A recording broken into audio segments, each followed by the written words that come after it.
Togolaises, Togolais, mes chers compatriotes,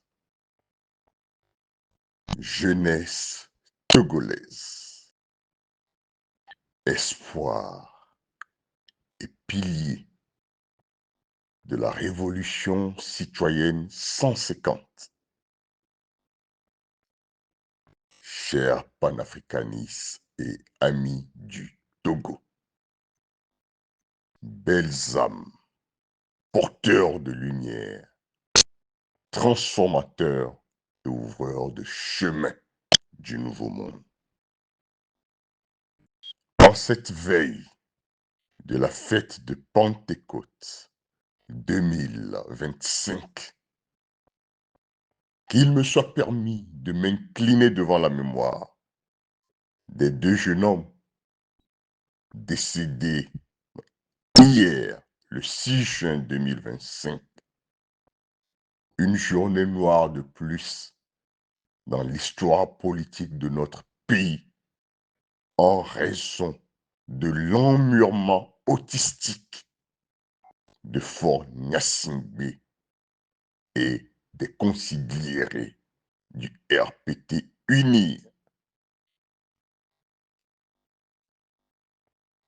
Ces jeunes, fauchés dans la fleur de l'âge, nous rappellent combien la vie humaine est désacralisée au Togo et le peuple, dans sa souveraineté, est méprisé,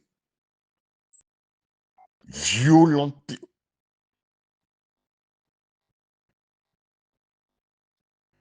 Le moment est venu,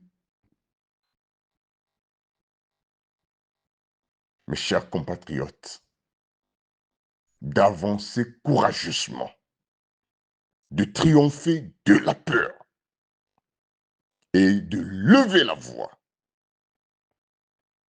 sur le fondement de l'article 150 de l'unique et légitime constitution de la République du 14 octobre 1992 pour exiger le départ pur et simple du pouvoir de Faure Gnassingbé et des prédateurs coalisés. Au nom du gouvernement légitime du Togo en exil, je voudrais adresser mes vives félicitations à la jeunesse togolaise, qui une fois encore, comme en 1990, s'est levée et a mis en branle l'onde de choc de la libération nationale définitive du Togo des serres des prédateurs coalisés. 5 octobre 1990.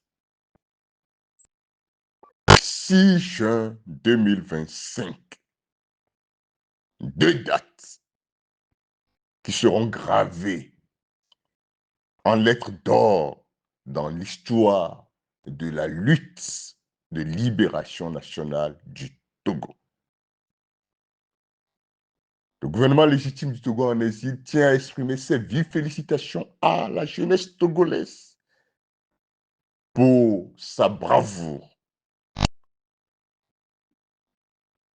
Il invite la jeunesse togolaise, toutes les forces vives, la nation tout entière, à compter de ce samedi 7 juillet 2025 à la désobéissance civique jusqu'à la chute définitive de la dictature militaro-clanique, néocolonialiste, multidécennale des prédateurs coalisés.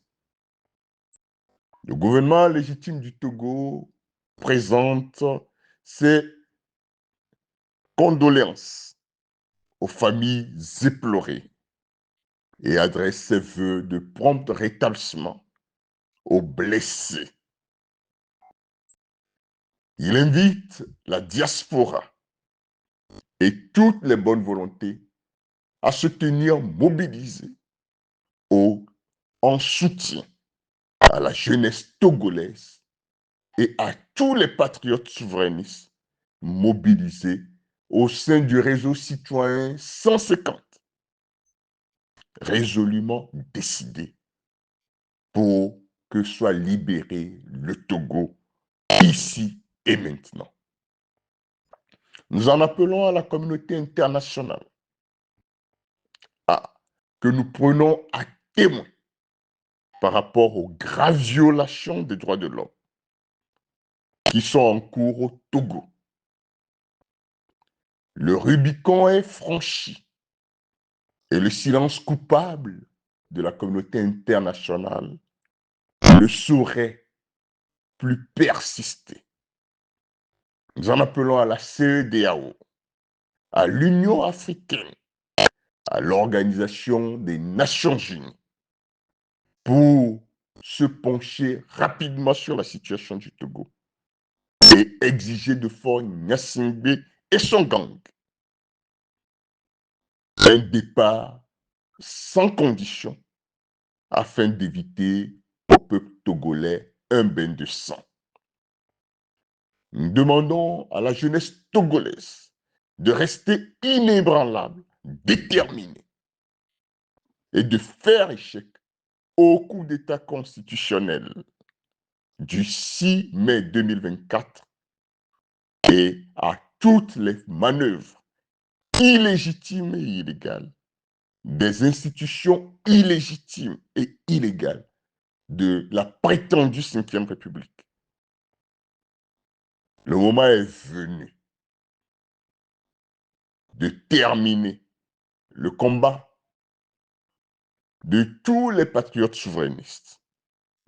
Le combat pour lequel Sylvanus Olympio, Monseigneur Filippo Fanuco Kodjo, Docteur Gabriel Aguiomé Messan Kodjo et tant d'autres, tous ces martyrs au sang immaculé qui ont fécondé la longue et âpre lutte souverainiste de libération nationale du Togo. Vive la révolution citoyenne 150